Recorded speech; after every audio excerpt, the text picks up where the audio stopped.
Voilà, normalement, c'est en train d'être diffusé. Oui, ça le dit. Et le nombre de participants continue d'augmenter, donc on va attendre un petit peu que Que le réseau se connecte. voilà, on Voilà, attend un ça petit y est, on peu. est diffusé sur Facebook. Ouais. Voilà. Super, le nombre continue d'augmenter, donc on attend un petit peu, histoire que tout le monde se connecte bien. On est une centaine pour le moment. Voilà. Quelques minutes encore.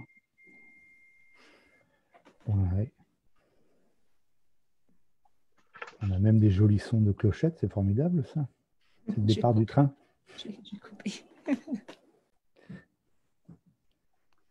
Bien, donc je vais commencer. Non, j'attends encore un petit peu, ça continue de Ça monter. continue de monter.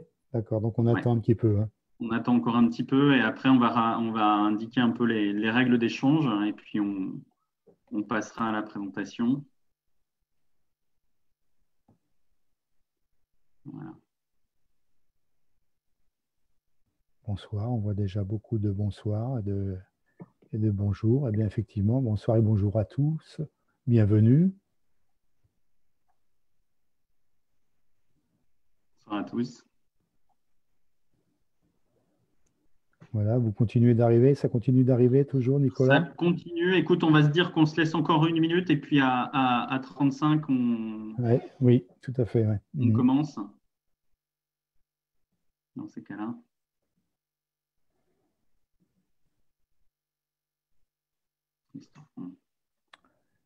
Bonjour, il y a peut-être des gens qu'on connaît. Je vois une Yolène, je ne sais pas si c'est la Yolène que je connais.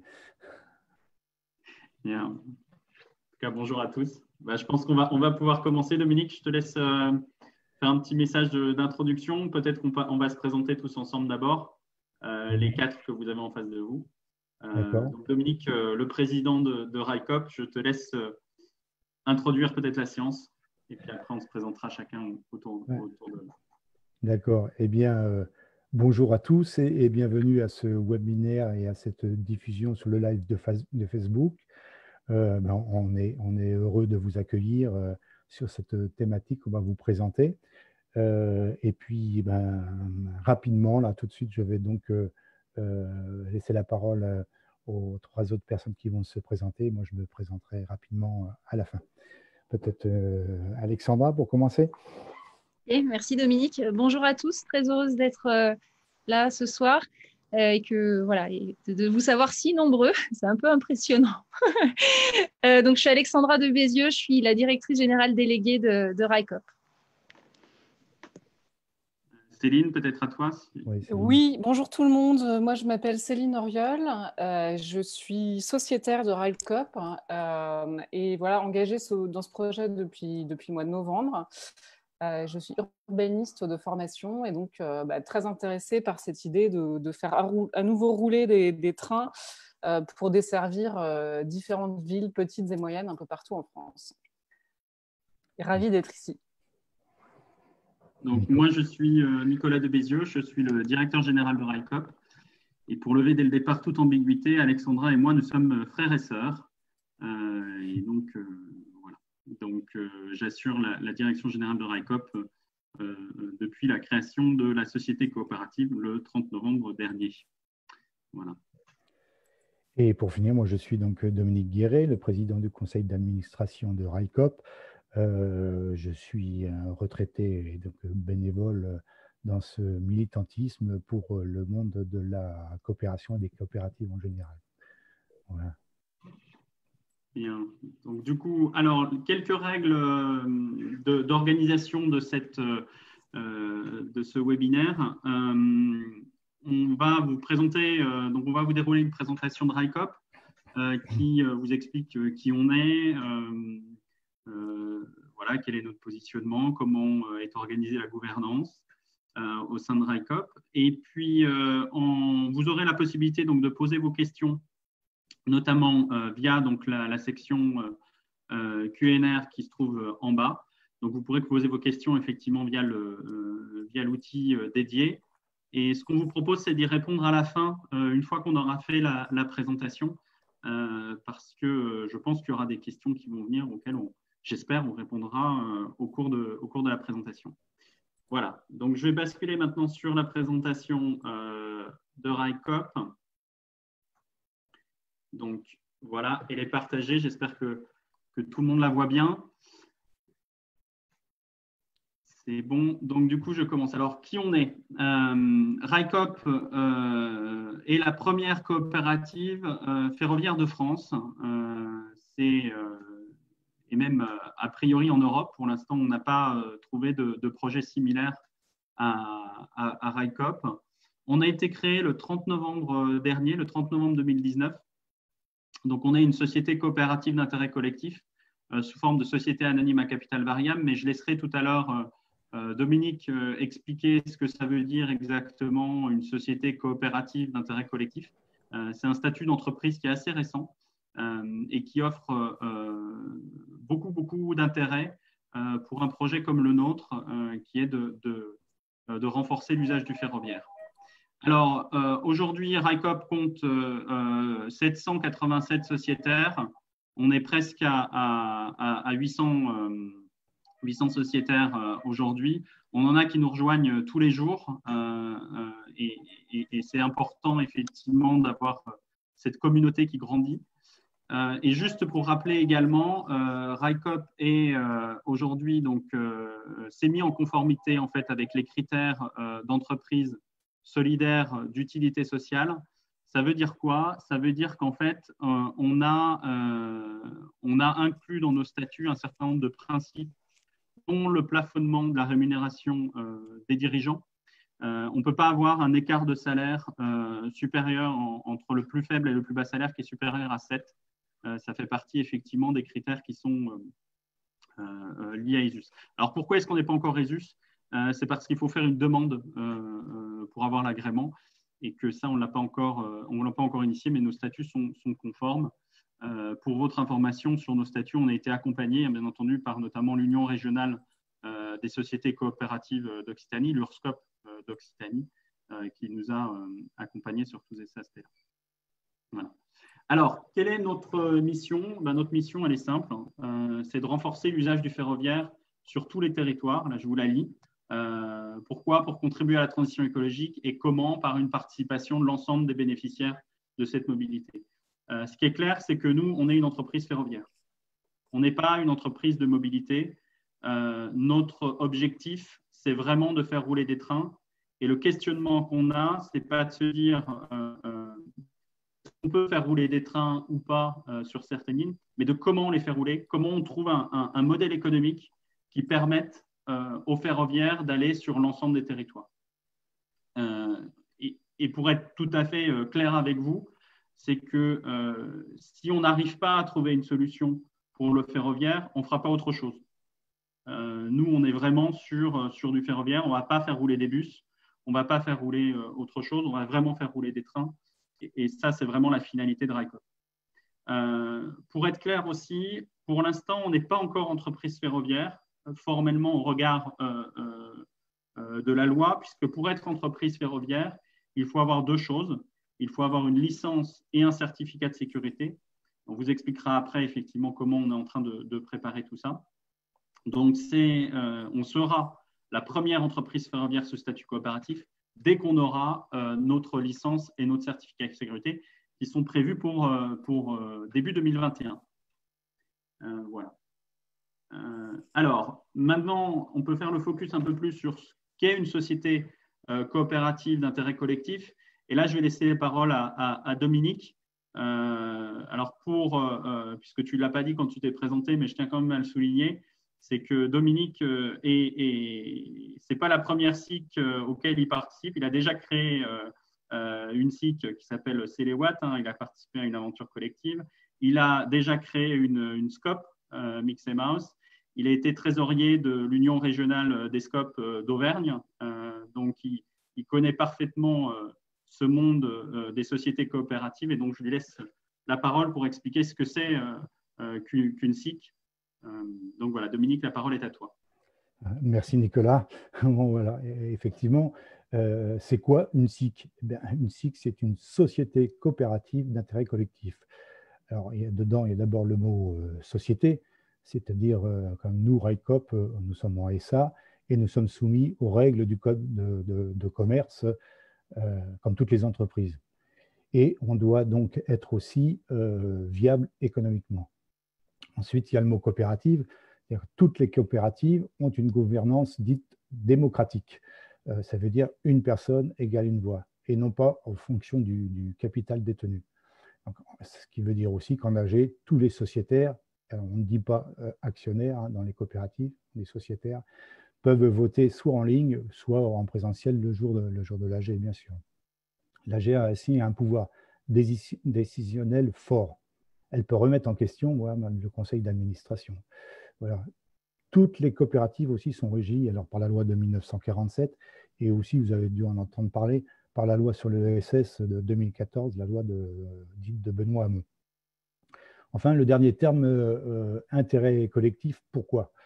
Eh bien, parce qu'il peut y avoir dans les SIC des sociétaires qui ont des intérêts divergents, mais qui ont un intérêt commun pour faire vivre une structure telle que RICOP. C'est-à-dire que tout le monde peut se mettre autour de la table et tous ces gens représentent un caractère en plus d'utilité sociale, tout ça pour servir le projet qui a souvent un sens pour le bien collectif et le bien commun. Donc, si on continue, on peut dire que il faut savoir qu'une SIC est un nouveau type, comme l'a dit tout à l'heure Nicolas, un nouveau type de coopérative. Car elle est toute récente, elle a été créée par la loi du 17 juillet 2001 et ça a été préparé en amont par les CUMA, vous savez, ces coopératives de matériel agricole, et la CGSCOP, qui est la Confédération générale des SCOP en France. Les collectivités territoriales peuvent aussi entrer au capital des SIC avec un maximum de 50% de capital. C'est le seul statut d'entreprise où les collectivités peuvent monter au capital, mis à part les SEM, les SEM, qui sont des sociétés d'économie mixte qui sont faites justement pour l'aménagement des collectivités. Donc voilà, je pense que c'est important pour nous de pouvoir avoir autour de nous des collectivités.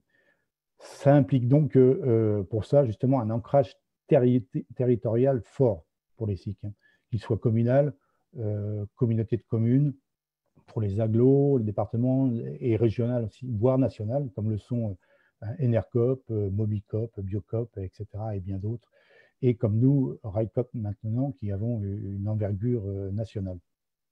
On peut dire donc que les SIC, elles contribuent fortement à l'aménagement du territoire. Et une SIC comme RICOP donne du sens en créant des services qui ne sont pas ou plus pourvus pour les usagers. Et important aussi, on le voit, on peut donc réinvestir les réserves légales qui, dans les SIC, sont élevées, vu qu'on prend 57,5% des bénéfices pour réinvestir et faire vivre la structure, ce qui rend la structure, du coup, beaucoup plus solide économiquement. Voilà, on ne cherche pas du rendement de dividendes. Alors aussi, pour pondérer les votes des différents types d'acteurs qu'il y a dans les SIC, il y a des collectivités, des usagers, etc., tous ces acteurs qui sont au sociétariat, les SIC ont des collèges de vote, dont le premier est le collège des salariés. Donc, les salariés ont donc la possibilité d'avoir des représentants au conseil d'administration, ce qui n'est pas sans importance, et je pense que c'est important socialement de le préciser. Pour RICOP, donc, nous avons, comme vous pouvez le voir, 5 collèges. On a donc le collège des salariés, les personnes physiques, c'est-à-dire la plupart d'entre nous, les citoyens, les collectivités locales donc, et les institutions. En 4, nous avons les partenaires techniques et financiers. Et en 5, les bénéficiaires, personnes morales, que ce soit des entreprises donc, ou des associations. Alors, chaque collège possède, on le voit, 20% des droits de vote à l'AG. C'est une forme, disons, d'équité qu'on a voulu par les fondateurs. Enfin, et ça, je voudrais insister là-dessus, le plus de RICOP, qui est déjà ce dont on parle beaucoup depuis la crise sanitaire, RICOP, c'est pour moi déjà le monde d'après. Parce que c'est une entreprise d'abord citoyenne qui fait communauté et qui fait de l'économie autrement, socialement responsable avec des objectifs de transition écologique forts.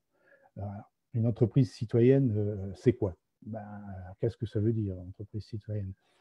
Ça veut dire que ce sont les citoyens sociétaires de tous les horizons sociaux ou géographiques qui peuvent faire la stratégie de l'entreprise. Hein, on peut d'ailleurs souscrire à ce titre sur notre site internet. Et bon, à savoir, il y a une déduction fiscale de 18% sur votre investissement. Et ça, c'est pour toutes les PME en création ou en développement. Donc, c'est bon à saisir. Bon, dans notre cas, nous allons donc donner une grande place aux sociétaires qui désirent s'impliquer ou participer. On va en effet, j'en parle rapidement, là, créer des cercles de réflexion ou d'études, d'échanges sur des thématiques, qu'elles soient techniques ou locales ou sociales, comme par exemple un cercle qui existe déjà, le cercle gouvernance. J'insiste sur cette partie gouvernance qui est très importante, qui est une thématique auquel RICOP attache vraiment un soin particulier. Savoir la gouvernance, c'est savoir comment on prend des décisions, quels sont le partage des responsabilités, la transparence aussi, et surtout l'éthique. L'éthique qui sera notre étendard dans toutes les instances de l'organisation de RICOP et au sein même des équipes opérationnelles, donc des salariés. Voilà rapidement ce qu'est une SIC. Pour résumer, en fait, ce qu'on pourrait retenir, c'est entreprendre autrement, avec du sens et avec les citoyens. Voilà, merci. Merci beaucoup, Dominique, nous a fait le rappel effectivement sur ce que t'est une société coopérative. Maintenant, je vais vous parler un peu plus de notre positionnement, ce qu'on va faire. L'idée de base de RICOP, c'est de se dire, donc, comme je l'ai expliqué, que le ferroviaire est indispensable à la transition écologique. Et il est d'autant plus indispensable qu'il est non seulement extrêmement efficace du point de vue environnemental pour des questions mécaniques, mais aussi parce que le ferroviaire est aujourd'hui un marché qu'on estime largement sous-exploité. Vous avez ici quelques chiffres qui, je pense, sont assez parlants du ferroviaire. Vous avez 90% de la population qui réside à moins de 10 km d'une gare, donc avec une proximité du réseau qui est assez élevée. Mais vous avez 30% des gares qui ne sont desservies par aucun service ferroviaire, que ce soit fret ou passager. Vous avez finalement très peu de marchandises transportées en France. Et paradoxalement, il y a une augmentation du trafic routier. Bref, il y a un ensemble de paramètres qui nous font penser qu'aujourd'hui, le marché du ferroviaire est un marché qui a un potentiel énorme, clairement. Alors, ce potentiel, on peut l'exploiter maintenant. Pourquoi et pourquoi l'exploiter aussi dans le cadre d'une SIC? Il y a 3 raisons à ça. La première, c'est qu'effectivement, à partir de décembre 2020, il y aura l'ouverture à la concurrence totale du transport ferroviaire. Et nous, on pense que cette ouverture à la concurrence, c'est une opportunité. Alors, c'est une opportunité pas pour prendre des parts de marché à la SNCF, c'est une opportunité pour aller développer ce que la SNCF ne fait pas ou ne peut pas faire schématiquement. C'est pour aller sur de nouveaux marchés, pour essayer d'aller sur autre chose, essayer d'inventer des choses en associant, c'est ce que soulignait aussi tout à l'heure Dominique, en ayant une approche d'intelligence collective, en pensant avec les territoires, en ayant un regard différent sur les territoires. On n'a pas la même vision des transports quand on habite à Lille ou quand on habite à Toulouse. On n'a pas la même vision des besoins quand on habite dans une métropole et quand on habite en zone rurale. Et c'est ça qui est important, c'est qu'on travaille tous ensemble à la manière d'inventer des nouveaux services et vraiment d'étendre le champ des possibles du ferroviaire. Et ça, c'est possible parce qu'à partir de 2020, nous, on peut se réapproprier les choses de façon directe. Il y a une opportunité claire de marché aussi, puisque la SNCF fait beaucoup de choses sur les liaisons Paris-Province, sur des liaisons centrées, on va dire, sur les métropoles et sur les liaisons à fort volume de trafic. Mais pour autant, il y a tout un marché qui aujourd'hui est inexploité. J'y reviendrai après dans le détail. C'est sur le fret dans les territoires, sur les lignes de voyageurs en train classique interrégional pour connecter directement les territoires. Et je vous parlerai tout à l'heure notamment du Bordeaux-Lyon. Cet axe transversal, la ligne Porte-Étendard, qui sera notre première ligne en 2022, qui est vraiment essentielle, qui est symbolique pour nous, pour montrer qu'on peut connecter les territoires différemment. Et puis, pourquoi on le fait aussi maintenant? Pourquoi est-ce qu'on pense qu'il y a un besoin d'avoir une société coopérative dans le ferroviaire? Et bien, c'est parce qu'on constate qu'il y a quand même un mouvement de fond, comme l'avait souligné encore Dominique, une volonté en fait de penser les modèles économiques différents, d'être moins dans la verticalité, mais essayer de travailler ensemble.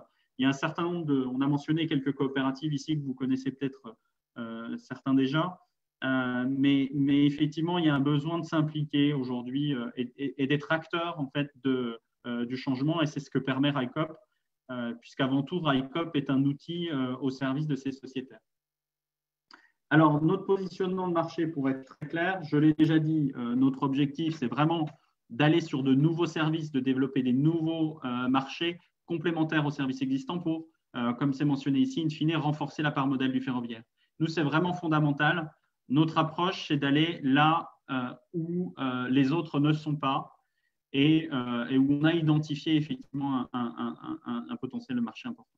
On se positionne aussi, c'est très important de le souligner, sur les services librement organisés. Donc, les services librement organisés, ça veut dire quoi? Ça veut dire qu'on développe des services qui sont économiquement viables.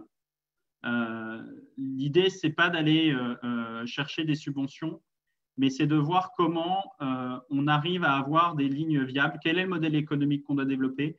Quels sont les services qu'on doit avoir pour les usagers pour justement dégager davantage de valeur liée au ferroviaire? Alors, quand je dis ça, je dois aussi attirer quand même l'attention sur un point, c'est qu'on est une société coopérative d'intérêt collectif. Ça veut dire aussi que les bénéfices qu'on va générer, ce que disait tout à l'heure Dominique sur les 57,5%, voire plus, si les sociétaires le décident, bien entendu, les bénéfices qu'on génère sur des lignes rentables, elles doivent être réinvesties pour l'usage du ferroviaire. Donc, ça veut dire que les bénéfices qu'on va avoir, par exemple, sur le Bordeaux-Lyon, elles vont nous servir à expérimenter des choses sur certains territoires dans l'idée d'essayer de trouver justement le modèle économique, parce qu'on voit bien qu'il y a un temps aussi d'adaptation, de mutation qui est nécessaire. Et là, vous avez par exemple la photo de représentants du syndicat du Livradois-Forez. Donc, le syndicat du Livradois-Forez, c'est un syndicat qui rassemble plusieurs collectivités locales entre Clermont-Ferrand et Saint-Étienne, qui est sociétaire de RICOP, qui est le premier groupement de collectivités qui est devenu sociétaire de RICOP, et avec qui on va répondre ensemble on a répondu d'ailleurs, puisqu'on a déposé le dossier pas plus tard qu'hier, à un appel à manifestation d'intérêt de l'ADEME pour penser le ferroviaire en territoire peu dense.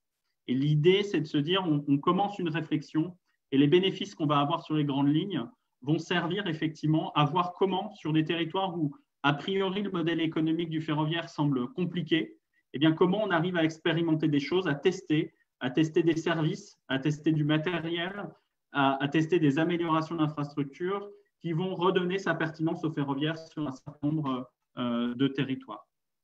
On se positionne, comme je disais, sur les voyageurs et sur marchandises, j'en parlerai un petit peu plus après.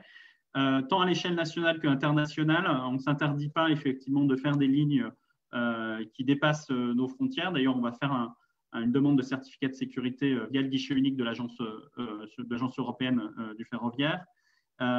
Et comme je le disais, donc on est tant au niveau national et international que local. Donc ça, c'est vraiment notre positionnement de marché, c'est les services subventionnés. Alors, on nous pose la question, pourquoi est-ce que vous n'allez pas sur les délégations de services publics qui existent déjà? Pourquoi est-ce que finalement, vous n'allez pas sur ces marchés qui sont aujourd'hui subventionnés? Pour la raison très simple, c'est qu'aujourd'hui, sur ces marchés, il y a déjà des acteurs et que nous, notre objectif, c'est d'aller sur de nouveaux services. Ce n'est pas de se substituer à des services existants.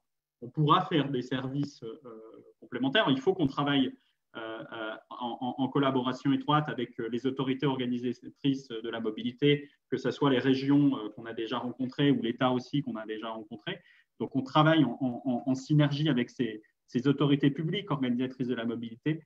Mais nous, on est vraiment une boîte à outils pour aller au-delà, pour trouver d'autres services à destination des des usagers. Alors, dans notre plan de développement,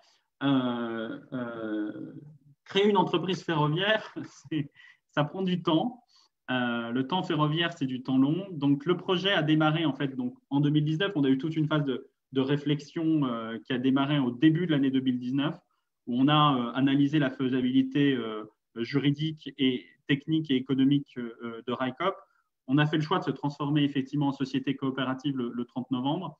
Et puis là, on est dans une phase d'ingénierie de démarrage qui a différents paramètres. Et notamment, l'un des paramètres essentiels, c'est d'avoir, ce que je disais tout à l'heure, la licence et le certificat de sécurité qui sont essentiels pour pouvoir opérer nos services. Je vais peut-être laisser un peu la parole justement sur cette question de licence, puisqu'il y a un paramètre qui est extrêmement important pour avoir les licences, c'est d'avoir un seuil de capital social minimal. Donc, ce seuil de capital social, c'est 1,5 million. Et pour ça, on a entrepris une démarche active, mais je vais laisser Alexandra en parler, puisque c'est tout son domaine. Donc, je te laisse, merci. Ouais, merci Nicolas. Oui, effectivement, moi je m'occupe plutôt justement de cette partie levée de fonds et financement au sein de RICOP.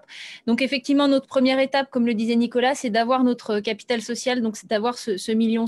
Donc c'est ce qu'on a commencé à faire, donc toute la campagne de communication qu'on a commencé à faire depuis on va dire depuis le début de l'année, mais là qui s'est fortement accéléré avec la notification à l'ART. Donc notre objectif, c'est vraiment d'aller agréger un maximum de sociétaires pour pouvoir atteindre ce niveau de capital social.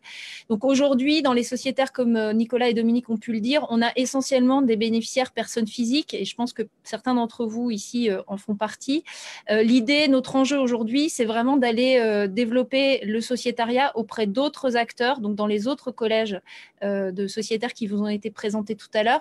Pour répondre à une des questions que j'ai vu passer sur le chat et à laquelle je peux répondre tout de suite, c'est qu'aujourd'hui, effectivement, nous n'avons qu'un groupement de collectivités qui nous a officiellement rejoint, qui est le syndicat ferroviaire du Livradois-Forez que Nicolas présentait tout à l'heure.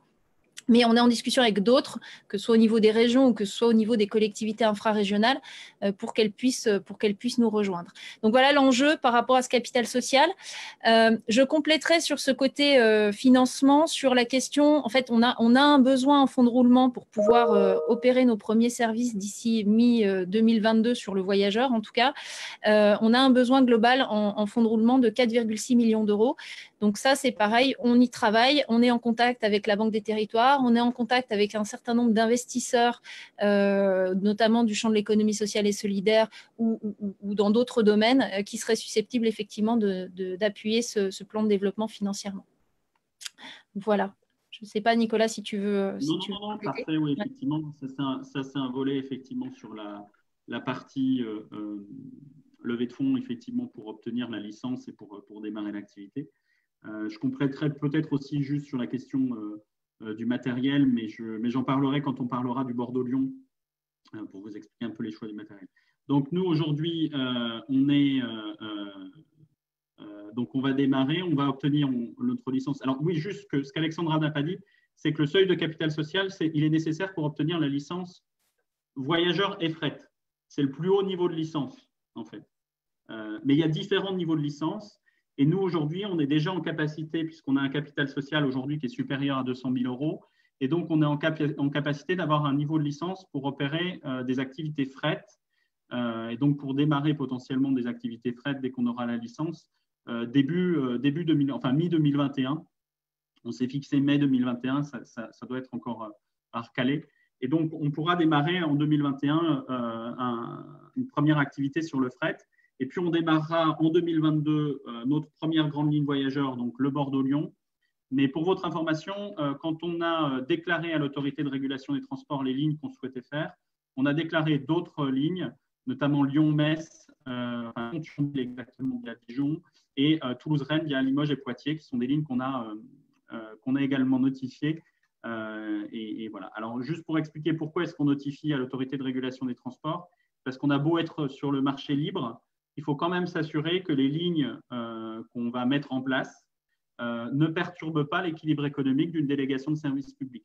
Donc, il faut qu'on déclare les lignes à l'autorité de régulation des transports qui si elle est saisie par une région notamment, enfin par une autorité organisatrice de la mobilité, peut demander une analyse de l'impact économique en fait, de notre ligne et voir si ça perturbe les services.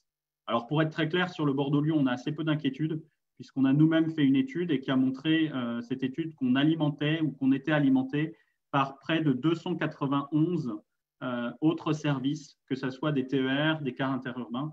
Et donc, on s'inscrit plus en complémentarité des services sur la ligne qu'en concurrence. Et puis, l'idée, c'est de ne pas s'arrêter là, c'est qu'une fois qu'on aura lancé notre première ligne en 2022, qu'on en lance d'autres, qu'on constitue vraiment un maillage du territoire, tant sur le voyageur que sur le fret. Et pour ça, ce qui est extrêmement important, c'est ce que le soulignait Dominique, c'est que l'idée, c'est que, en fait, que les idées de ligne viennent de nos sociétaires. Donc, on a lancé là un groupe de travail.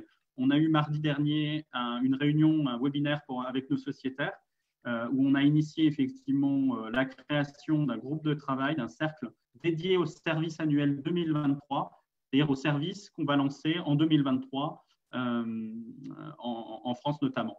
Donc, l'idée, c'est vraiment que ce soit nos sociétaires qui avec leur prisme de lecture au regard de leur territoire, nous indiquent les lignes qu'ils souhaiteraient voir. Alors, bien entendu, je le rappelle, ce n'est pas parce qu'à un moment donné, on nous signale des lignes et qu'on dit que nos sociétaires demandent que ces lignes soient développées, qu'elles vont forcément l'être, parce qu'on a quand même une obligation d'équilibre économique et donc il faut qu'on analyse comment on rend ces lignes économiquement viables. Voilà.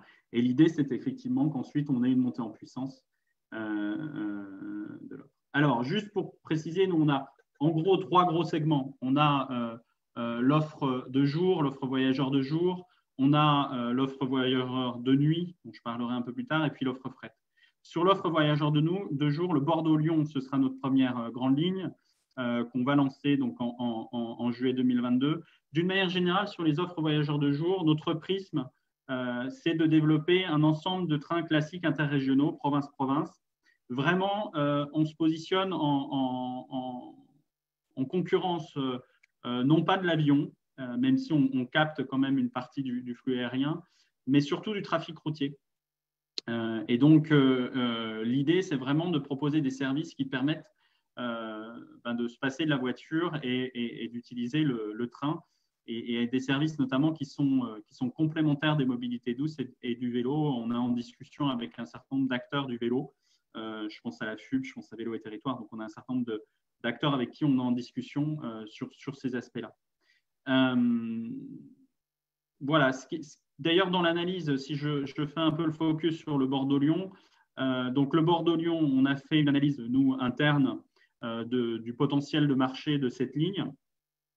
Et on a fait valider cette analyse. On a demandé une analyse complémentaire externe qui a été faite par Sistra, qui a validé effectivement le potentiel de marché et la rentabilité économique de cette ligne. Alors, pourquoi est-ce qu'on se positionne sur ces marchés? C'est quelque chose qu'on nous demande souvent, mais pourquoi est-ce que vous allez sur ces marchés-là alors que d'autres n'y vont pas? Eh bien, tout simplement parce qu'on n'est pas les autres, si pour résumer comme ça. C'est-à-dire que nous, on n'a pas… comme on est une société d'intérêt collectif, on n'a pas la même pression financière. On ne doit pas rémunérer nos actionnaires puisque les résultats doivent servir le projet commun qui est de développer le ferroviaire. Donc, on n'a pas la même contrainte. Ça, c'est le premier aspect. Et le deuxième aspect, c'est que effectivement, on nous compare souvent à la SNCF. On n'est pas la SNCF. La SNCF est une entreprise qui est en capacité de faire rouler des milliers de trains par jour. Nous, on est, comme le rappelait l'autre jour une journaliste, on est encore un petit pousset. Ça veut dire effectivement qu'on peut repenser certaines procédures. Et je vais prendre l'exemple très simple. On est en discussion donc, avec Alstom sur du matériel roulant, donc du Régelis en l'occurrence, qu'on ne va pas acheter en direct, mais qu'on va louer via des loueurs. Donc, on est en discussion avec Akiem et Alpha Train sur ce matériel. Et on a une optimisation des cycles de maintenance qu'on a discuté notamment avec Alstom, qui fait qu'on va pouvoir avoir une utilisation beaucoup plus intensive du matériel. Et donc, cette utilisation intensive va faire baisser les coûts. Alors, je fais une petite parenthèse quand même sur le matériel. Donc, aujourd'hui, nous, on est sur des rames Regiolis. Donc, pourquoi des rames Regiolis? Donc, c'est des rames… Alors, vous les connaissez sûrement sur des trains, sur des TER, mais il faut savoir qu'il existe une version grande ligne, un Coradia Liner exactement. Et donc, pourquoi des rames Regiolis? Parce que c'est du matériel qui est déjà homologué en France. Donc, on n'a pas besoin de réhomologuer le matériel. C'est du matériel qui est déjà utilisé par un certain nombre de régions. Donc, il y a une prise de risque qui est plus faible au regard de ce matériel. Et le dernier élément, c'est que nous, notre objectif, l'un des prismes du projet, c'est vraiment de servir les territoires. Et donc, notre idée, c'est de jouer aussi équipe France et donc de favoriser le développement de l'emploi industriel. Notamment, on a visité le site de Reichshofen en Alsace. Donc, tout ça a fait que pour l'instant, on est parti, effectivement, on est dans des discussions assez avancées avec Alstom sur la configuration du matériel. On va activer un certain nombre d'options, notamment la question d'Internet à bord. Hein. Bien entendu, les trains sont équipés de Wi-Fi et d'autres services. Donc, le prisme d'abord, ce qui va se lancer en premier, ça va être sur la partie voyageurs, ça va être les offres voyageurs de jour entre Bordeaux et Lyon.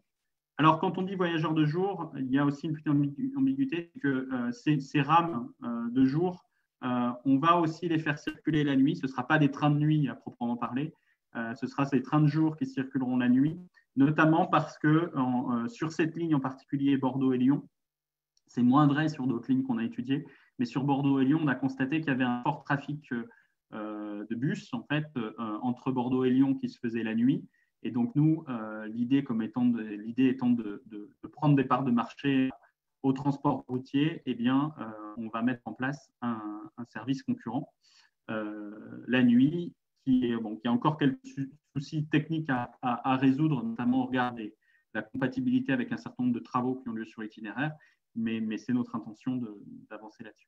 Alors, on travaille aussi sur une offre voyageurs de nuit. On a regardé un certain nombre de lignes qui nous semblent économiquement viables, dont notamment le Strasbourg-Nice que vous avez mentionné ici.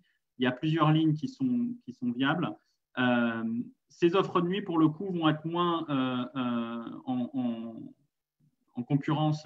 L'idée, ce n'est pas forcément, pour le coup, de prendre des parts de marché à la route, quoique. Mais c'est de proposer vraiment une alternative à l'avion sur des dessertes intérieures type voilà, Alsace, Méditerranée, enfin Grand Est Méditerranée.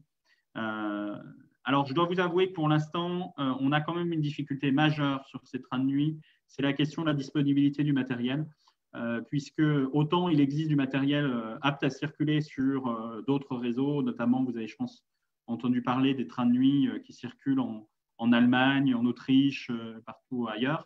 En France, on n'a pas de matériel homologué. Et donc, aujourd'hui, il y a une vraie question.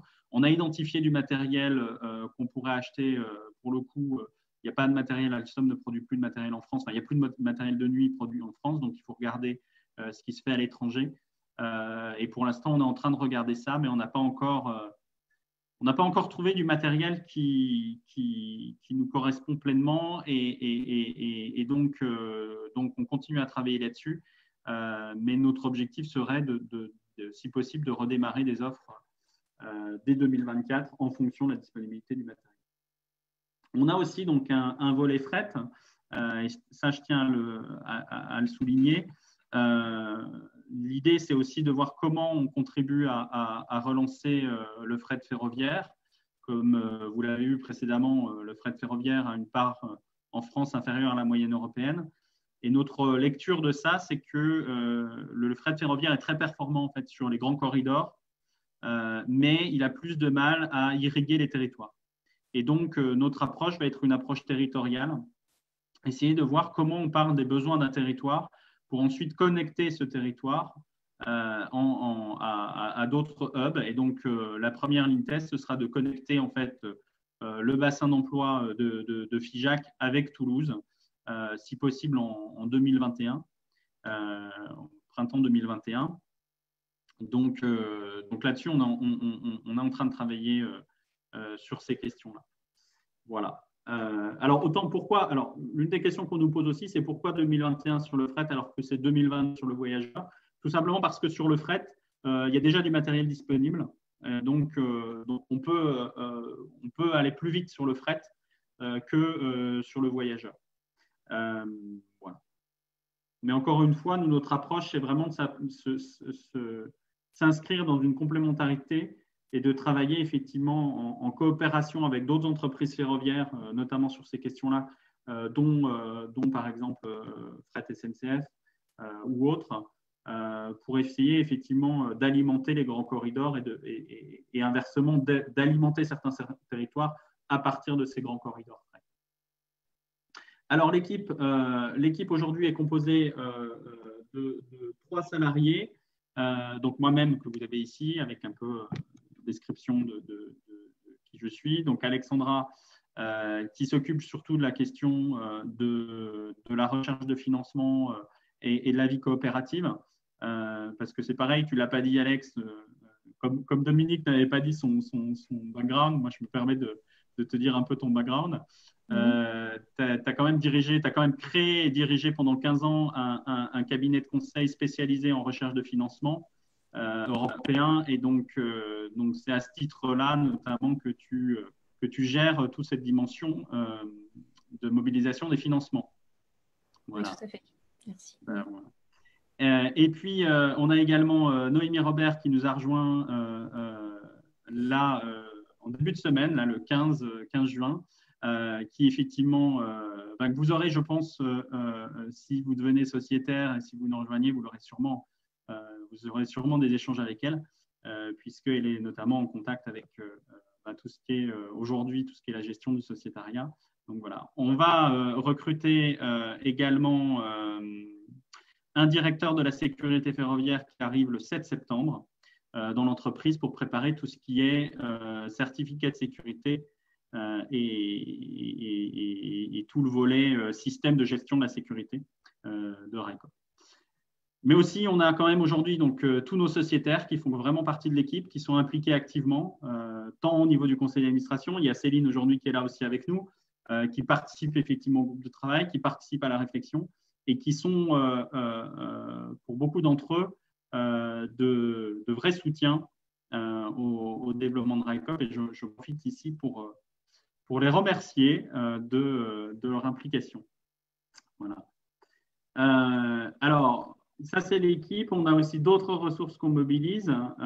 Il y a notamment, je ne sais pas, Alexandra, peut-être que tu veux parler de l'équipe, puisque c'est l'équipe surtout au niveau de la mobilisation de la communauté. Je pense à Anne-Sophie qui est avec nous également là actuellement, puisqu'elle assure le Facebook Live. Donc, voilà. Anne-Sophie. Voilà, Anne-Sophie là, donc, qui s'occupe de toute la communication sur les réseaux sociaux et plus globalement également sur les relations presse.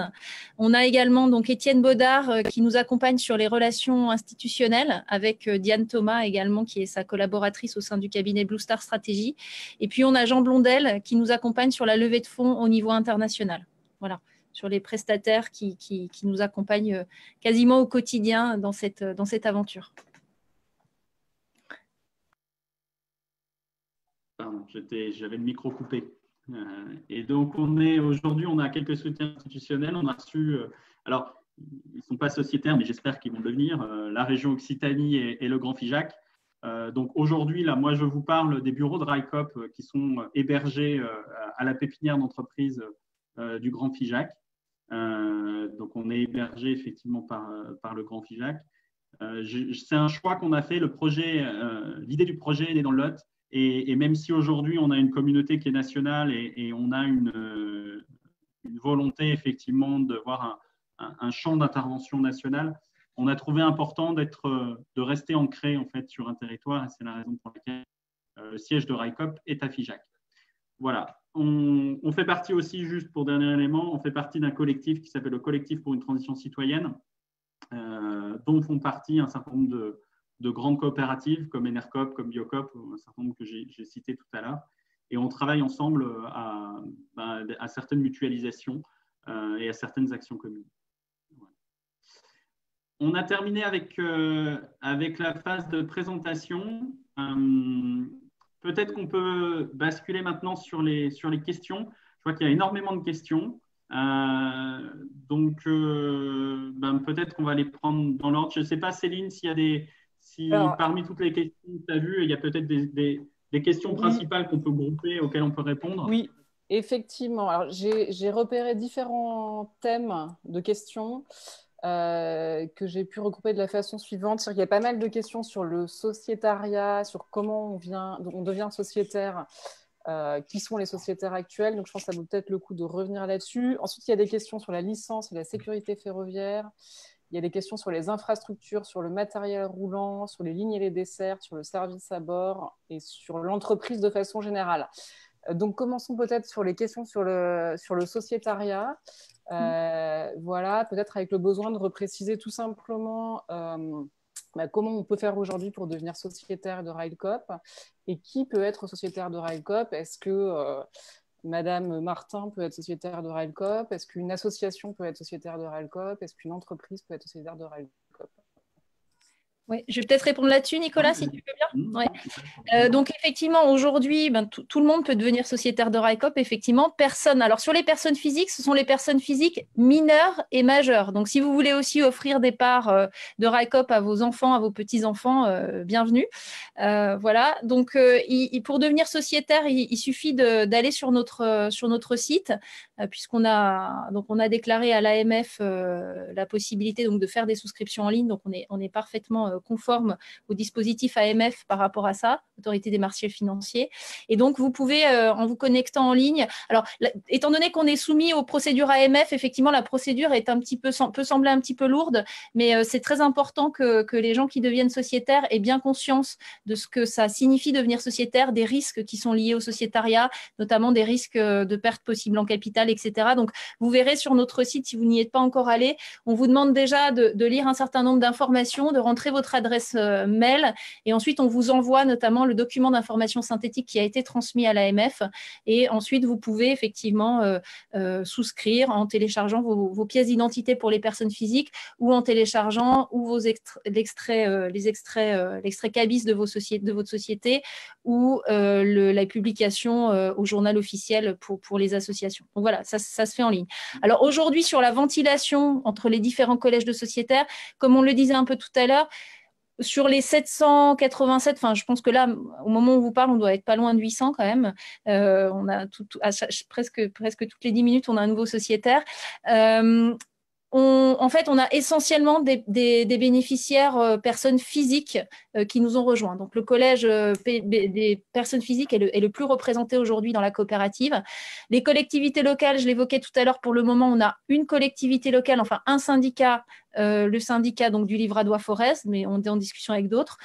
Dans le collège des partenaires techniques et financiers, donc on a notamment Céline qui est là, représente son cabinet d'urbanisme qui est dans le collège des partenaires techniques et financiers. On a des bureaux d'études en mobilité aussi dans ce collège-là.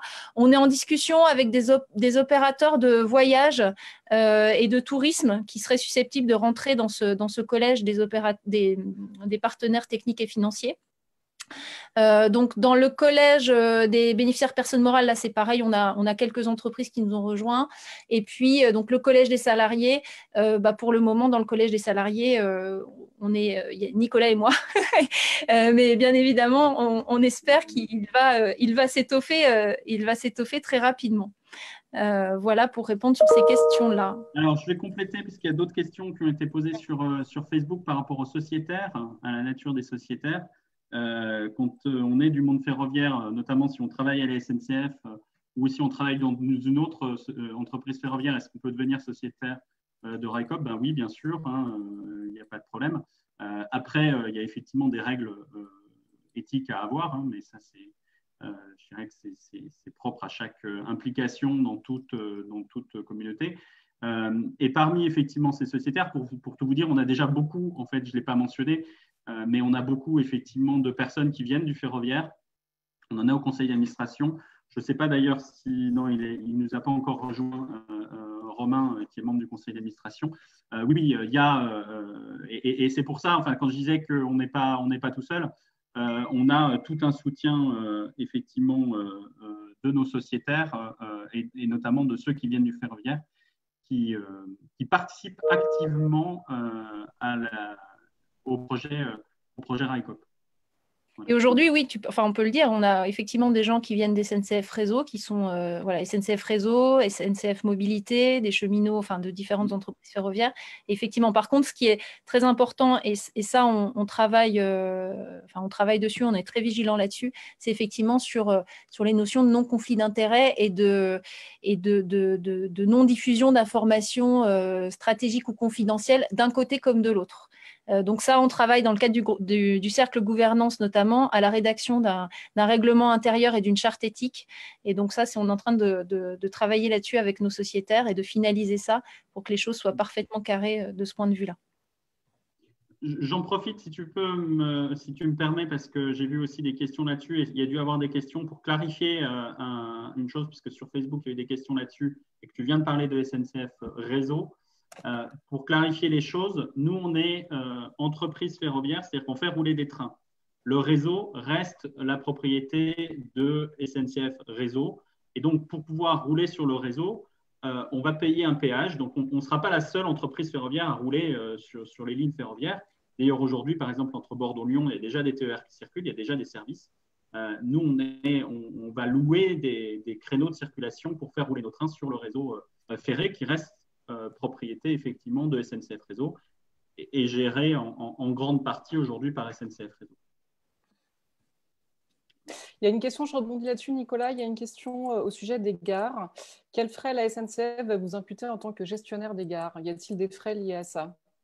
Oui, tout à fait. Il y a tout ça est cadré, hein, tous les coûts qui sont liés à l'usage du réseau, à l'usage des infrastructures de services, à l'usage des gares.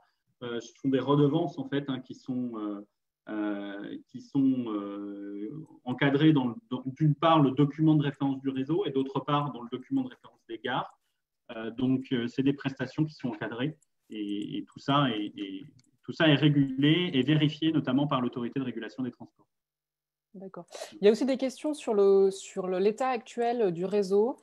Voilà, s'il y a des frais, des travaux à réaliser sur certaines portions du réseau, comment ça se passe financièrement? Qui paye?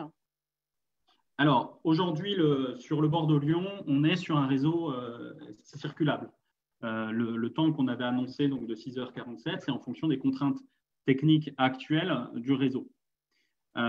Néanmoins, en tant qu'entreprise ferroviaire, on peut discuter avec SNCF Réseau de l'amélioration de la performance du réseau. La loi nous autorise effectivement à participer aussi au financement de l'amélioration de l'infrastructure. Et donc, ça fait partie du cercle vertueux de la coopérative, c'est que quand on dit renforcer l'usage du ferroviaire, ce n'est pas simplement renforcer, créer de nouveaux services, mais ça peut être aussi améliorer des services existants. Et donc, dans ce cadre-là, on pourra intervenir effectivement sur… On sera pas, pour être clair, on ne sera pas gestionnaire d'infrastructure. Hein, on n'a pas vocation à être gestionnaire d'infrastructure. Mais même si, voilà, la question pourrait se poser peut-être sur certaines installations industrielles et encore. Mais en tout cas, nous, notre objectif, c'est d'améliorer le service et donc de s'appuyer justement, de travailler en synergie avec SNCF Réseau. Et pour l'instant, ça se passe très, très bien. Alors, il y a une question sur l'ART, sur la notification à l'ART. Est-ce que vous ne craignez pas de mauvaises surprises avec les notifications à l'ART? Y a-t-il des risques qu'elle soit retoquée, cette demande à l'ART, cette notification à l'ART? Alors, non, c'est très peu probable. Pourquoi? Parce que il y a plusieurs raisons à ça. La première, c'est que on va faire une analyse, l'ART va faire une analyse de l'équilibre économique au regard des conventions actuelles qui existent principalement sur les TER, sur donc les services régionaux et sur les trains d'équilibre du territoire qui sont les services organisés par l'État. Or, il est très peu probable que le service Bordeaux-Lyon vienne perturber ou disons, affecter fortement aujourd'hui les services TER de l'ensemble d'une région comme la région Auvergne-Rhône-Alpes, puisque c'est le périmètre actuel de la Convention. Donc légalement, c'est très peu probable effectivement qu'on ait ça, mais pourquoi pas. Et dans l'hypothèse où on affecterait l'équilibre économique d'une délégation de service public, ça ne veut pas dire qu'on a l'interdiction de faire le service. Ça veut dire qu'il faut qu'on ait un dialogue avec l'autorité organisatrice de la mobilité pour voir comment on arrive à être en complémentarité avec ce service. Et nous, ça nous va bien, parce que notre objectif, comme on l'a dit, ce n'est pas de fonctionner en vase clos, de prendre des clients qui iraient en TER pour les ramener vers des trains de Railcoop, mais c'est d'aller chercher des clients qui aujourd'hui ne prennent pas le service ferroviaire. Donc non, il n'y a pas de risque majeur là-dessus. Il y aura peut-être un ajustement de l'offre, une modification des horaires, mais je pense que la probabilité d'avoir une interdiction du Bordeaux-Lyon est aujourd'hui quand même très, très, très faible, voire quasi nulle. Mais on ne peut pas se prononcer je ne peux pas me prononcer pour la RT. Mais notre analyse, c'est que quand même, globalement, il y a très peu de risques sur cette question-là. Très bien. Alors, il y a d'autres questions sur le matériel roulant. Envisagez-vous des trains à hydrogène? Alstom en fournit aussi. Alors, l'intérêt, zéro émission polluante. Ça me permet de répondre un peu à un ensemble de questions sur le matériel, parce que sur Facebook, il y en a également plusieurs. Ouais.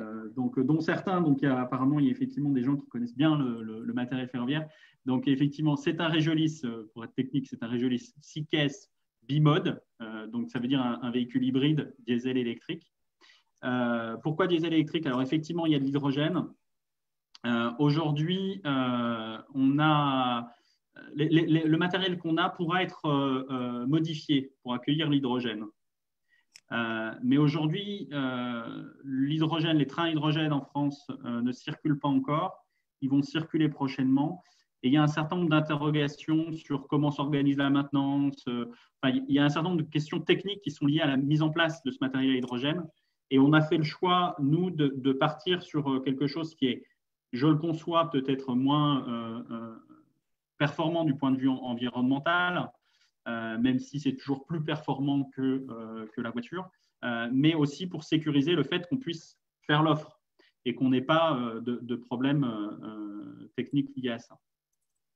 Donc voilà, plus effectivement des questions, d'interrogations qu'on a sur l'approvisionnement d'hydrogène. Enfin bref, il y a plein de questions aujourd'hui autour de ça. En tout cas, nous, clairement, les Régiolis pourront à terme être modifiés pour pouvoir basculer avec de l'hydrogène notamment.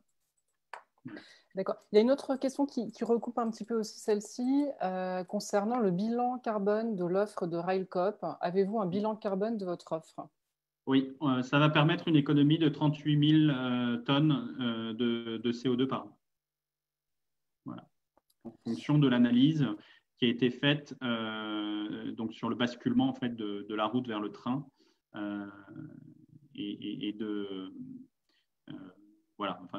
principalement de la route vers le train, puisque 85% de la clientèle sur le Bordeaux-Lyon, notamment, viendra du transport routier. Alors ensuite, sur les lignes et les dessertes à proprement parler, est-ce que l'estimation de trafic de 69 000 voyageurs par an sur Bordeaux-Lyon est suffisante pour atteindre la rentabilité comparée au coût du mode de transport?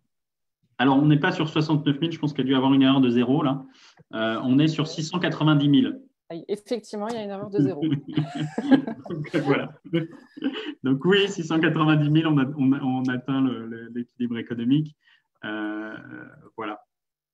Alors, on atteint l'équilibre économique. Alors, pour vous dire, donc, cette analyse, on atteint l'équilibre économique. On a fait une analyse, donc on a demandé à Systra de faire cette analyse en prenant une base aussi tarifaire de référence, donc qui nous permet d'être économiquement viable, et on sera sur un niveau de tarif proche du covoiturage sur le Bordeaux-Lyon. Donc voilà. D'accord. Il y a des questions vraiment sur le tarif précis, en gros un Bordeaux-Lyon, combien ça coûte, combien ça va coûter et combien de temps dure le trajet?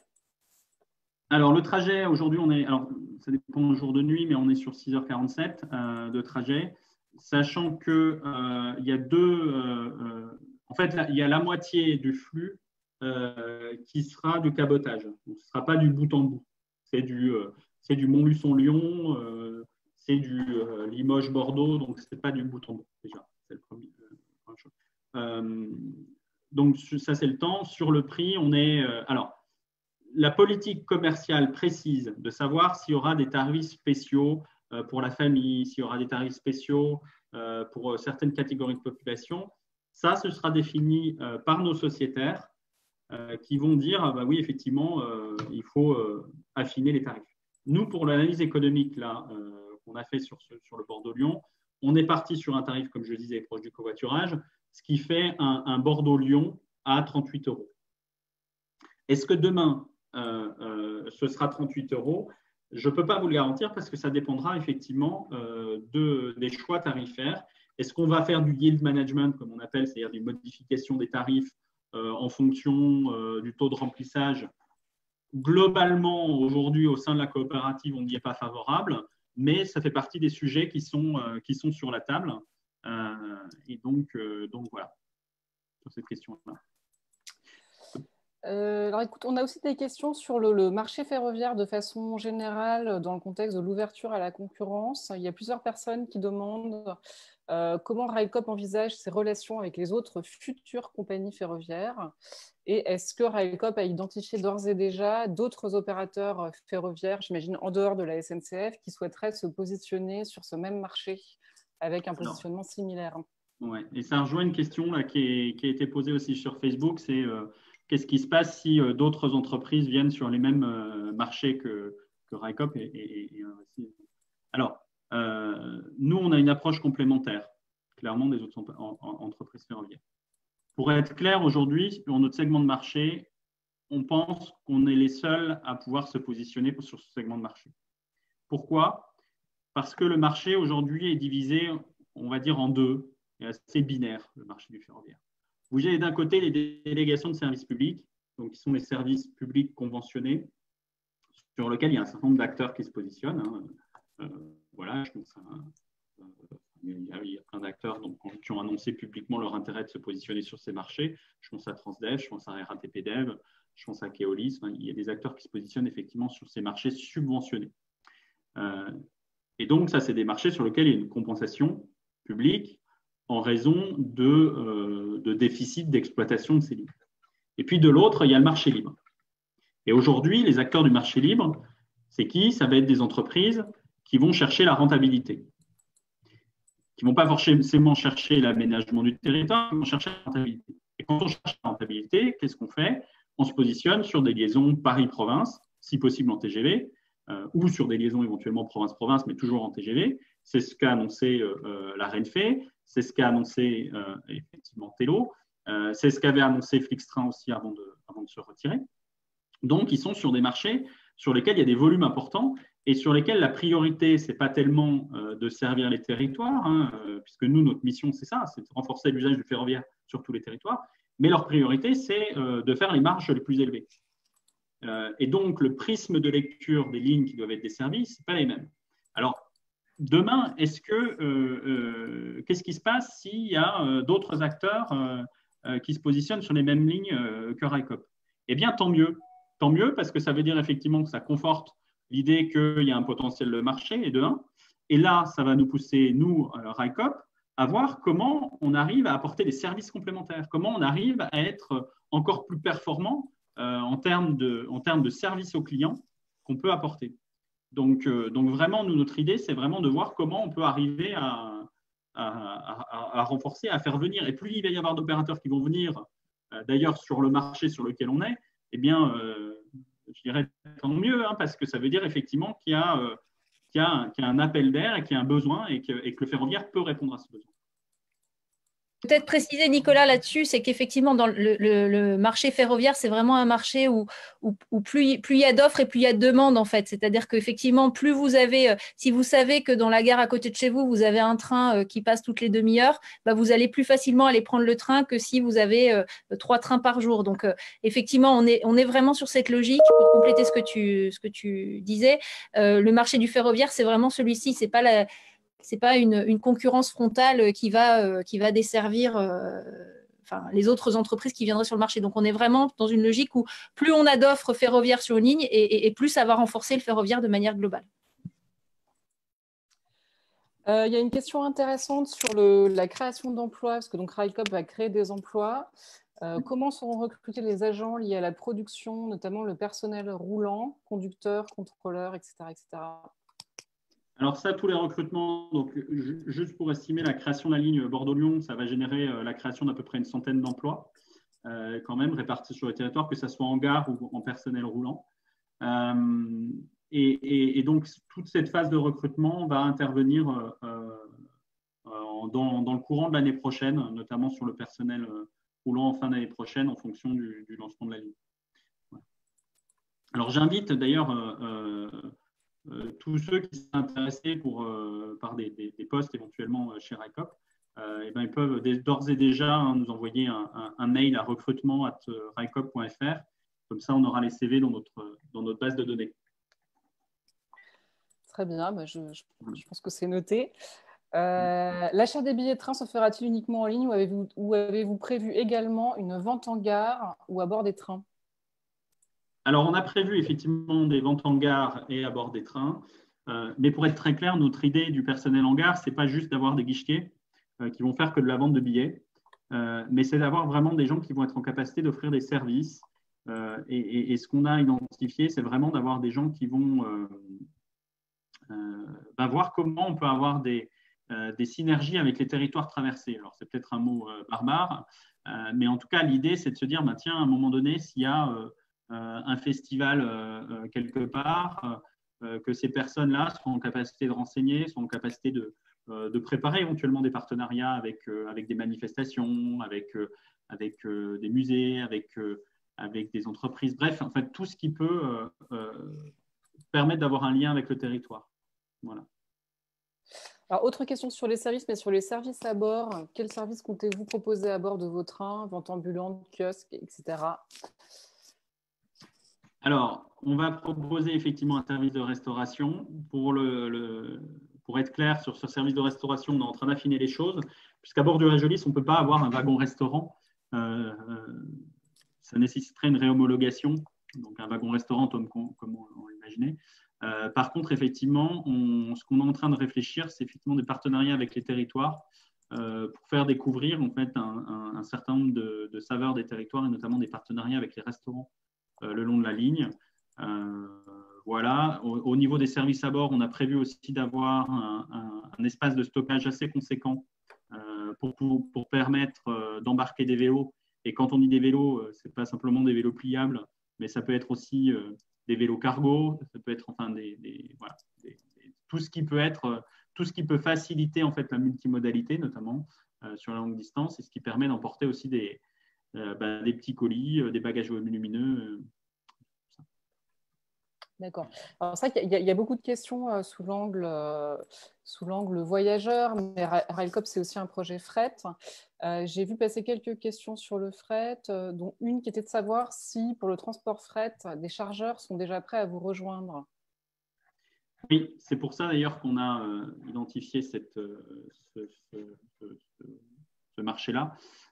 C'est qu'effectivement, on a identifié un socle aujourd'hui qui nous permet d'avoir une base pour démarrer. D'accord. Alors, autre question. Oui. Ouais, il y avait des questions aussi sur Facebook, des questions très spécifiques sur le Bordeaux-Lyon, auxquelles je peux répondre. Il y a notamment une question, si je me permets de rebondir là-dessus, sur la question la desserte du Bordeaux-Lyon, notamment pourquoi on ne dessert pas Clermont et quel a été le choix. Alors, la problématique de Clermont, c'est effectivement Clermont-Ferrand, c'est effectivement une problématique importante puisque c'est un bassin important. Le problème, c'est que la liaison Bordeaux-Lyon via Clermont est coupée. L'infrastructure n'est pas disponible, donc on ne peut pas passer par Brive, schématiquement. En fait, on a fait le choix de s'arrêter à Saint-Germain-des-Fossés, donc qui se trouve sur le territoire de la commune de Vichy, enfin de la communauté d'agglomération de Vichy, pardon. Et qui, justement, pour pouvoir avoir une connexion et des échanges avec les trains qui vont sur Clermont ou Nevers, notamment, pour avoir un rabattement important. On aurait pu ne pas le faire et passer en direct, mais on a fait le choix de passer là. Voilà. Sur le Bordeaux-Lyon. Après, je ne sais pas s'il y a d'autres… Alors, autre question, y aura-t-il un service de transport de colis? Là aussi, Alors, peut-être un impact territorial derrière. Oui, c'est envisageable, effectivement, dans ce compartiment fourgon.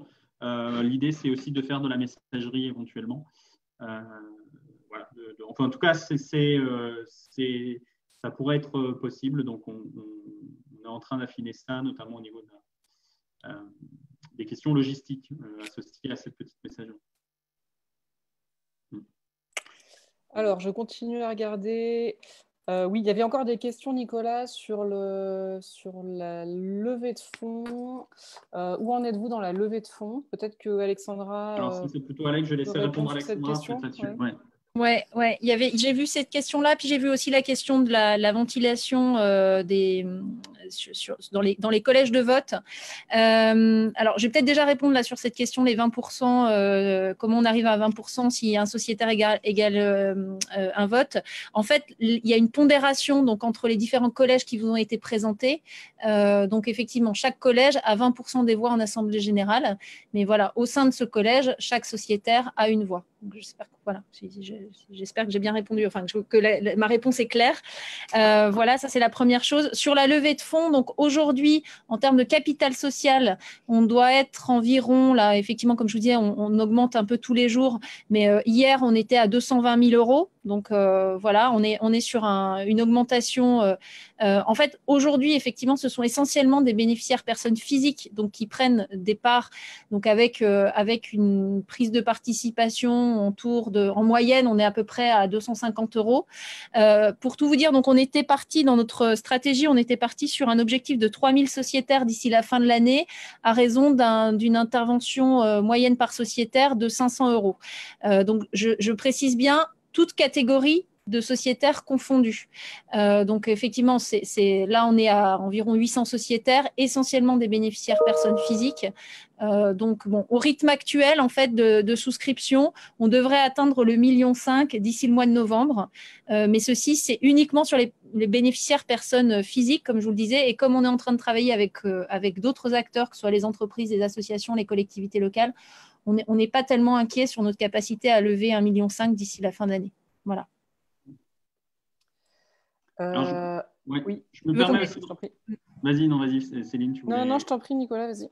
Non, parce que je vois, il y a pas mal de questions sur Facebook, effectivement, sur des idées de lignes à faire, à prolonger, sur lesquelles on pourrait éventuellement se positionner. Il y a aussi plein de alors, déjà, pardon. Excusez-moi parce que je reçois les questions en même temps et du coup, il y a des questions qui viennent. Je vais juste partager, histoire qu'on arrête le partage, parce que comme ça permet de voir effectivement autre chose que le fond rose. Voilà. Donc, juste par rapport aux différentes… Donc, il y a différentes propositions là, sur Facebook et dans les questions-réponses sur des idées de lignes, sur des idées de services à bord, voir ce qu'on pourrait faire. En fait, c'est là toute la force d'un projet comme RICOP. C'est-à-dire que tout ça, toute cette réflexion, c'est nos sociétaires en fait qui réfléchissent, qui nous disent qu'est-ce qu'on peut faire? Est-ce qu'on peut aller faire un Bordeaux-Grenoble ou un Bordeaux-Chambéry? Pourquoi pas? A priori, une fois qu'on a l'idée sur la table, on l'étudie, on voit comment on peut construire le service. Mais l'idée de la coopérative, c'est vraiment que ce soit une construction, une co-construction des offres ferroviaires. C'est-à-dire qu'on travaille tous ensemble, qu'on partage notre intelligence pour pouvoir développer l'usage du ferroviaire. Tant sur les services, quand je dis les services, c'est sur les dessertes, que sur les services à bord, que sur les services en gare. Donc tout ça, c'est vraiment essentiel et c'est ça qui fait la force de la coopérative. Voilà. Je ne sais pas s'il y avait d'autres sujets. Alexandra, je crois que tu avais répondu sur le sociétariat, mais sur la question de la levée de fonds. Oui, j'ai répondu, mais après, il y a une question qui est posée aussi sur la question des événements qu'on pourrait être amené à organiser. Alors, c'est vrai que dans notre stratégie de levée de fonds, pour être tout à fait clair, en fait, on avait prévu d'aller dans les territoires sur cette première ligne Bordeaux-Lyon. Donc, on avait prévu un certain nombre de rencontres locales juste avant la crise du Covid. Donc, forcément, tout ça, on a un peu mis ça de côté. On a changé notre fusil d'épaule, si je puis dire. Et donc, notre communication, c'est essentiellement centrée sur les réseaux sociaux, donc ce que fait très bien Anne-Sophie. Mais on va organiser un certain nombre de rencontres locales et d'événements donc tout le long de la ligne à partir du mois de septembre, mi-septembre, je pense, si les conditions sanitaires le permettent, jusqu'à la fin de l'année pour aller vraiment rencontrer les acteurs des territoires. Voilà. Alors, je vois qu'il y a aussi des questions, notamment sur des outils et sur l'animation de la communauté. On est en train de mettre en place effectivement un certain nombre d'outils qui permettent justement, parce que comme on vous l'a dit, là on est près de 800, effectivement, ça nécessite effectivement d'avoir tous les outils en place. Donc on est en train effectivement de structurer ça. Et la force dans ce domaine, c'est qu'on n'est pas seul. On fait partie effectivement d'un groupe de travail avec Enercop, notamment avec Biocop, dans le cadre du collectif pour la transition citoyenne, pour essayer de faciliter cette nouvelle forme en fait de co-construction de services et d'implication de nos sociétaires. Voilà. D'ailleurs, à ce sujet, Nicolas, il y a quelqu'un qui demande où est-ce qu'on peut avoir connaissance des différents groupes de travail.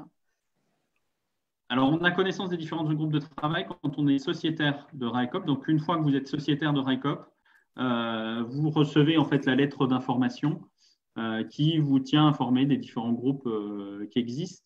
Et justement, on est en train de mettre en place un outil qui va permettre de faciliter tout ça, notamment à travers un espace qui permettra à chacun des sociétaires de comprendre un peu, d'interagir, en fait, une sorte de, pour ceux qui connaissent, une sorte de Slack, même si ce ne sera pas Slack, c'est un outil libre qu'on est en train de mettre en place avec une place de discussion dans laquelle il y aura mentionné les différents groupes de travail. Je ne sais pas, Alexandra, si tu veux rajouter sur cet aspect-là, ou Dominique sur l'aspect cercle. Oui, je voudrais rajouter juste qu'il y avait quelqu'un qui demandait il faut effectivement être sociétaire pour pouvoir rentrer dans ces cercles. Ça, c'est indispensable. Voilà. Alors, effectivement, il y a les cercles qui existent et puis il y a les cercles qui donc peuvent être proposés. Je ne sais pas si ça a été dit, mais effectivement, les sociétaires peuvent aussi proposer des nouveaux cercles, donc sous réserve d'être au moins 5 sociétaires à proposer la création de ces nouveaux cercles. Notamment actuellement, Céline et d'autres dans la coopérative, vous réfléchissez aussi à créer un cercle. Peut-être tu peux en parler un petit peu, Céline, sur la réflexion que vous avez actuellement avec sociétaires. Oui, effectivement, on est en train de réfléchir à monter un cercle sur la question de ce qu'on va vraisemblablement appeler l'activation territoriale, un peu autour des questions d'aménagement autour des gares, et dans lequel on réfléchirait à qu'est-ce qu'on peut amener comme dynamique dans toutes ces villes qui vont renouer avec le train? Qu'est-ce que ça peut apporter localement? Comment ça peut apporter un peu de rouage dans les économies locales, participer à la vie locale, venir interagir avec des initiatives déjà existantes localement? Et donc voilà, ce cercle serait vraiment un cercle de réflexion pour avancer sur ces sujets-là qui sont importants pour RAICOP parce qu'effectivement, l'idée, c'est que RAICOP, c'est un opérateur ferroviaire et le sujet principal est le sujet de la mobilité, mais là derrière, il y a aussi effectivement le fait que quand on crée, qu'on ramène un nouvel outil de mobilité, il y a potentiellement une forme de développement, alors pas forcément urbain, mais en tout cas, il y a des énergies à saisir et c'est intéressant de travailler sur les façons de voir comment créer des synergies entre le territoire et ce qui va se passer dans les gares. J'ai vu qu'il y avait une question également sur la possibilité de monter en puissance du sociétariat. Enfin, si je comprends bien la question, c'est si vous avez déjà pris une part ou plusieurs parts, si demain vous souhaitez en reprendre, c'est tout à fait possible. C'est tout à fait possible. Donc, c'est la même procédure pour le moment donc, sur le site internet comme j'évoquais ça tout à l'heure.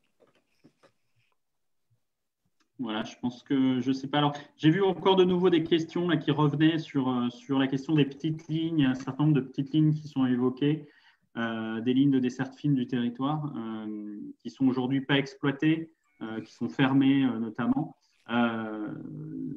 Nous, à terme, on ne s'interdit pas de voir ce qu'on peut faire sur ces lignes. Hein. Nous, c'est ce qu'on a dit. On était prêts à réfléchir avec, notamment avec un certain nombre de collectivités qui peuvent avoir des projets diverses sur cette infrastructure, sur ces infrastructures. En tout cas, nous, en tant qu'entreprise ferroviaire, notre objectif, c'est de développer des offres. Donc ensuite, on se pose la question de comment on rend l'infrastructure compatible avec le potentiel qu'on a identifié. Et en tant qu'entreprise ferroviaire, on est en capacité effectivement de discuter avec SNCF Réseau pour voir comment ça se met en place. Voilà. Alors, il y a aussi d'autres questions. Je me permets de réagir aux questions qui sont sur Facebook.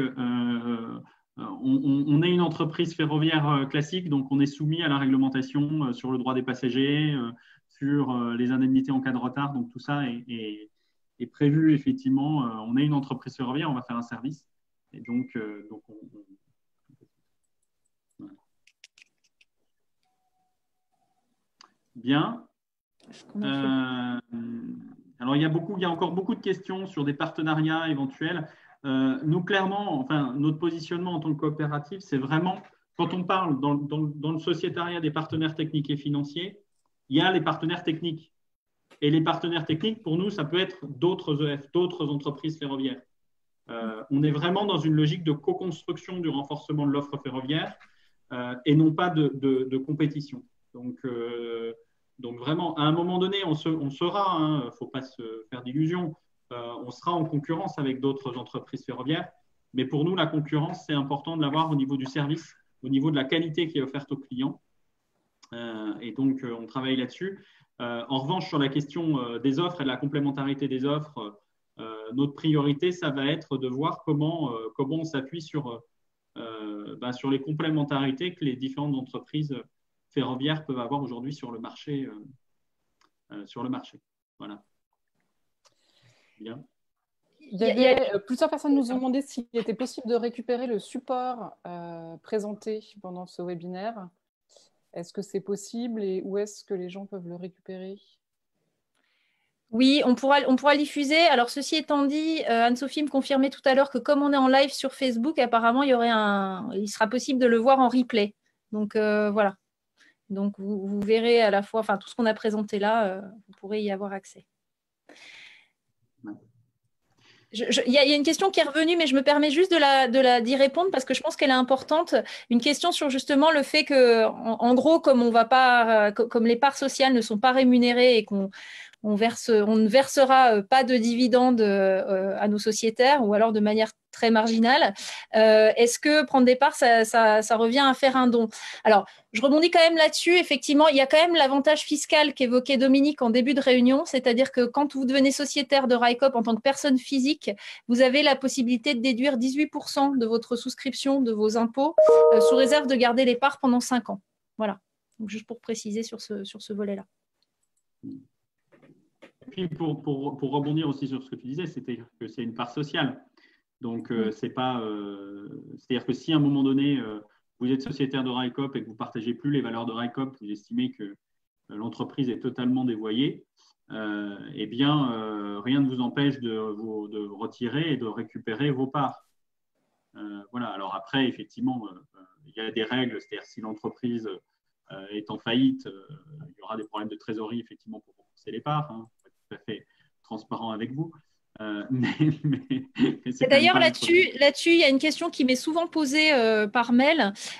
Justement, jusqu'où les sociétaires sont engagés en cas de difficulté financière de l'entreprise. Donc, comme dans toute société anonyme, donc ça, c'est régi par le Code du commerce, la responsabilité des sociétaires est engagée à hauteur de leur apport. Donc, dans le pire des cas, vous perdez ce que vous avez mis et il n'y a pas d'autres engagements de responsabilité sur les dettes ou autres. Donc, voilà, pour être tout à fait clair.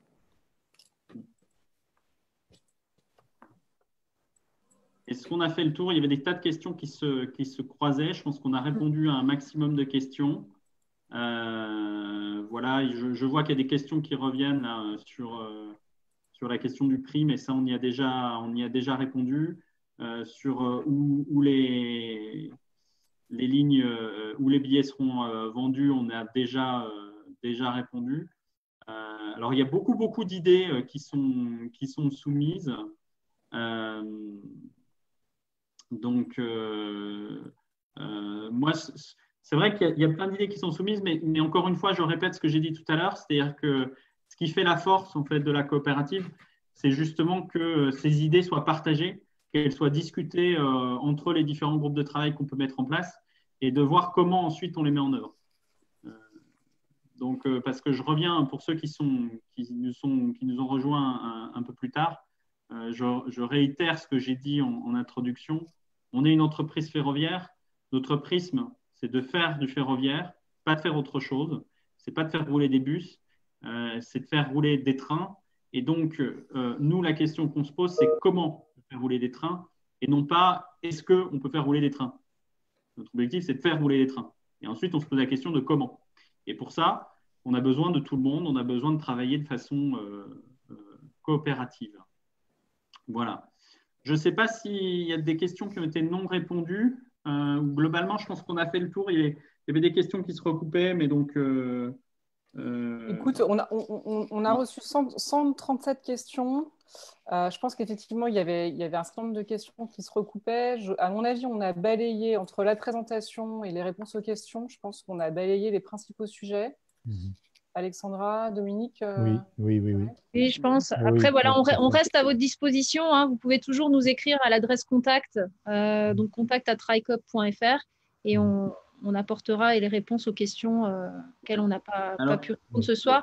Et éventuellement, enfin, je pense qu'on regarde la demande qui est assez… on a effectivement une très forte demande d'information autour de RICOP.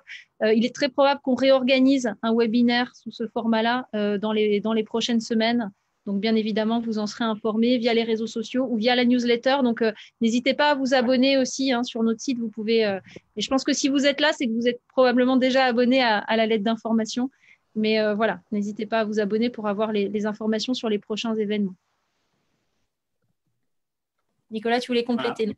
Voilà. Non, juste parce que je vois effectivement qu'il y a des tas de questions précises. Je pense qu'effectivement, il y a des gens qui sont dans les gens qui nous écoutent aujourd'hui. Je pense que ça suscite un intérêt.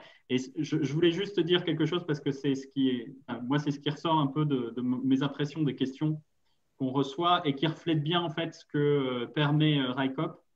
Il y a 3 profils en fait d'interrogations qu'on peut pouvoir passer. Il y a les gens qui regardent le projet sous le prisme de la transition écologique et qui voient ce projet comme étant un facteur d'accélération de la transition écologique. Et on a pas mal de questions, notamment sur les synergies. J'ai vu passer une question, est-ce que l'électricité sera renouvelable sur les sections électriques? Est-ce qu'on pourra avoir des partenariats avec Enercop, etc. Ça, pour l'instant, on ne le sait pas. On verra à terme. On ne le sait pas tout simplement parce que réglementairement, aujourd'hui, on ne peut pas le faire, mais qu'on sait que la réglementation va évoluer à terme. Donc, il y a un prisme très transition écologique. Il y a un prisme très sur l'économie sociale et solidaire, le fait d'inventer une nouvelle économie, d'inventer une nouvelle façon de s'impliquer effectivement sur les grands sujets qui nous concernent. Et ça, c'est la force effectivement d'un collectif comme RICOP. Donc, il y a eu des questions là-dessus. Et puis, il y a un prisme très ferroviaire. On voit qu'il y a des gens qui sont passionnés, et moi le premier d'ailleurs, des dessertes ferroviaires, essayer de voir comment on peut faire rouler les trains, quels sont les matériels qu'on pourrait utiliser, comment on arrive à concevoir des services intelligents, quelles sont les contraintes techniques qu'on a. Et je pense que c'est ça, ce qui se reflète dans les questions qui ont été posées. C'est vraiment ça qui fait la force de RICOP, c'est de réunir à la fois des gens qui sont convaincus par la transition écologique, qui sont passionnés par le ferroviaire et qui en même temps sont prêts à envisager de nouveaux modèles de gouvernance. Et c'est ça qui aujourd'hui réunit tout le monde au sein de RICOP. Donc voilà, donc n'hésitez pas à nous rejoindre, n'hésitez pas à faire partie de la grande aventure. Et effectivement, je pense qu'on refera peut-être d'autres sessions sous ce format-là sûrement. Et puis, on fera aussi, je pense, un certain nombre de réunions physiques qu'il faut qu'on organise encore pour qu'on aille se voir de visu. Voilà. Merci à tous. Merci en tous, tout merci à cas. tous. Belle conclusion, Nicolas. Merci à tous. Merci à tous d'avoir participé. À très bientôt. Ouais, À À très bientôt. Au revoir. Au revoir.